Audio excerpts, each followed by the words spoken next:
si esti dans les couloirs de Canal+ que tout a commencé. À leur rencontre, Daphné Roulier et Antoine Decaune étaient en couple chacun de leur côté. Collègues depuis les années 2000, l'animateur et la journaliste ne seraient probablement jamais tombés amoureux si on ne leur avait pas demandé de travailler en duo. On s'est croisés sans se voir pendant des années. Jusqu'à ce qu'on nous demande de présenter les 20 ans de Canal+ en duo, un gros barnum au Zénith de Paris. À contre-cœur, on s'y est plié.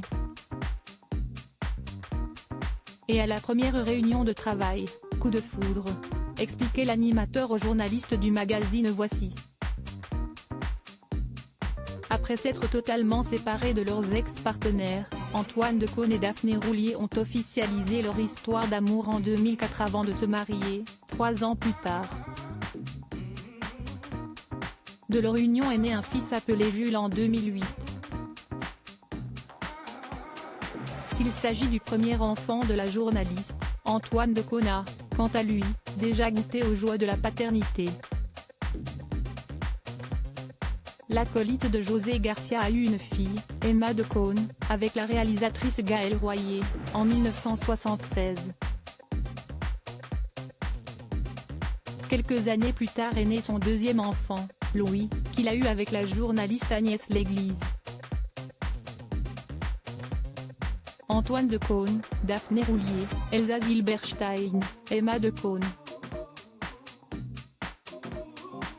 Ces femmes qui ont marqué sa vie préfèrent jouer avec ses potes qu'avec son vieux père. Dans les colonnes du JDD en 2020, l'animateur avait fait des révélations sur son petit dernier en évoquant leur complicité. Je l'amène au skate, lui montre des films, des livres, mais évidemment il préfère jouer avec ses potes qu'avec son vieux père. Je ne lui en tiens pas rigueur, j'étais pareil, enfant, avait-il expliqué. En effet, il n'aimait pas accompagner son père Georges au stade de foot lorsque celui-ci était chargé de commenter les matchs. Ma détestation du ballon rond vient de là, rétorque Antoine Decaune.